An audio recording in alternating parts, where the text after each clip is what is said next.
நமக்கு பிடிச்ச தெய்வங்களை வழிபாடு செய்கிறோம் இல்லையா?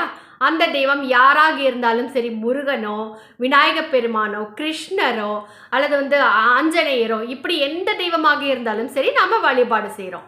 ஆனால் நம்முடைய குணத்திற்கு ஏற்பதான் நாம இந்த தெய்வங்களை தேர்வு செய்வோம் அப்படின்னு பகவத்கீதையில் பகவான் கிருஷ்ணர் நம்ம ரொம்ப அழகா சொல்கிறாருங்க.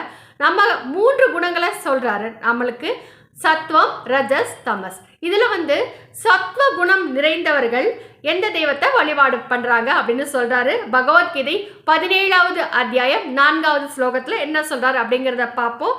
சத்வ குணம் நிறைந்த மனிதர்கள் தேவர்களை வழிபடுகிறார்கள். தேவர்கள் தான் எல்லா தெய்வங்களும். சத்வ குணம்னா அன்பு, பாசம், அடக்கம், கருணை, இந்த மாதிரி குணங்கள் நிறைந்தவர்கள் இந்த தேவர்களை வழிபாடு செய்கிறாங்களாம். அதே போல ரஜோகுணம் உடையவர்கள் யக்ஷர்களையும் அரக்கர்களையும் வழிபடுகிறார்கள் அப்படின்னு சொல்றாரு.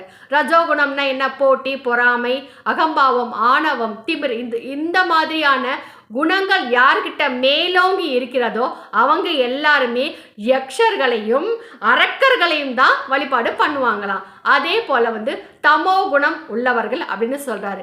எப்பொழுதுமே தூக்கம், சோம்பல், இந்த அமைதியின்மை, பேராசை, தன்னுடைய சுகத்திற்காக எப்பேற்பட்ட பாவகாரியத்தையும் செய்ய துணியும் குணம் உடையவர்கள் தான் தமோ குணம் மிக்கவர்கள். இவங்கெல்லாம் யார் வழிபாடு பண்றாங்க என்றால் பிரேத பூதங்களை வழிபாடு செய்கிறார்கள்.